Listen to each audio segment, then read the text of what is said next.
Good day guys. So today meron tayong good news tsaka bad news sa ating mga crayfish. So dito muna tayo sa bad news. So yung ating buried na crayfish dito, ito 1 month na to, kaso nung na-check namin or nakita namin ulit is wala, dinrap na niya lahat ng mga eggs niya. Dalawa na to si Putol tsaka ito. Si Putol una nag-drop, then sumunod ito naman, dinrap na rin yung mga eggs niya. So wala na tong egg. So babalik na natin to ulit dun sa kanilang kanilang tank. So yan. So yun yung sad news natin. Sayang yun, 1 month na sana. So mga 2 weeks or 3 weeks na lang sana magkakaroon na tayo ng mga bagong crayfish or magkakaroon tayo ng mga kraylings dito. So wala tayong magagawa. We have to accept yung mga dumarating na bagay sa atin and move on na lang tayo sa susunod. So babalik na natin siya ulit doon sa tank nila, tapos linisin na natin itong tank na to. And ito nga pala yung update natin sa ating crayfish. Nagdagdag tayo ng mga dito, 2 hides, kasi lagyan na rin natin ng ito yung dahon ng saging. So yan, pagkain din nila yan, and pwede rin maging hides nila yung mga ito yung saging, ito yung dahon ng saging na yan. Ayan. So yung mga males natin, ayan, isa yung males na yan. Yan, male yan. Tapos yung male na isa is yung ito. Ayan, ito, nasa loob na yan, male din yan. Tapos yung tatlo nating female lang dito, hindi natin masyadong makita Punta naman tayo sa good news. So good news is meron kaming naispatan dito na female na tuping-tupi na naman yung kanyang puwitan. So baka may laman to. So let's hope for the best na magkaroon to ng na may laman yung ating crayfish na to. So linisin lang natin, tapos try natin, check natin kung maihiwalay na natin para magtuloy-tuloy na. Sana magtuloy-tuloy na yung nito, blueberry nito isang to. Ayan, meron pa rin dito na isa lagi nakatupi hindi lang na makita masyado mamaya na lang kapag magdadagdag lang tayo dito ng water.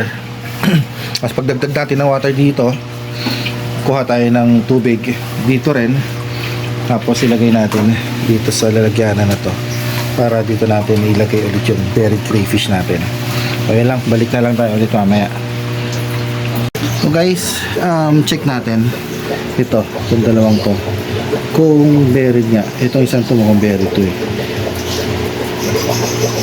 Kung titignan nyo yung puwet nya, talagang tiklop na tiklop yung puwet nya So check natin to, and naka-prepare na rin naman ako dito kung sakali man na buried nga sila.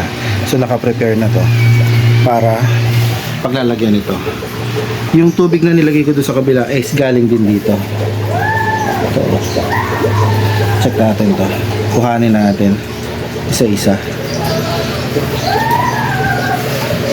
Naglagay na rin pala ako ng additional na dahon ng saging.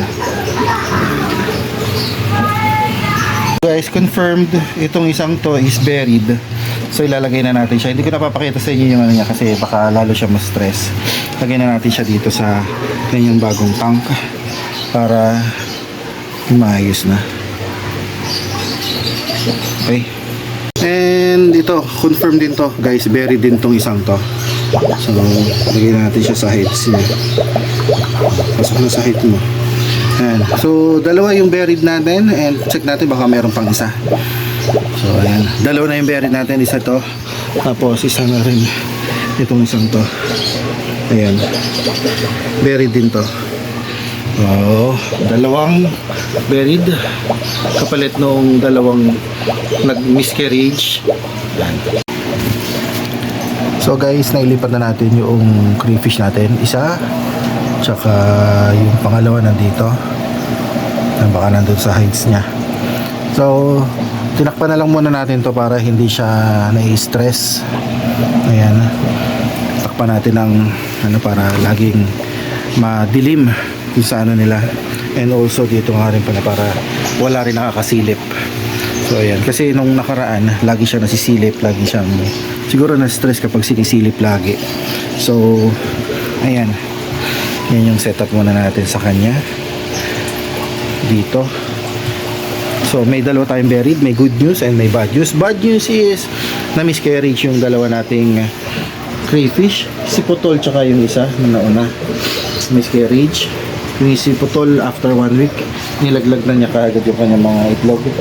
Yung isa naman after a month, puro 3 na lang natira. Actually nandito siya ngayon nandun yata.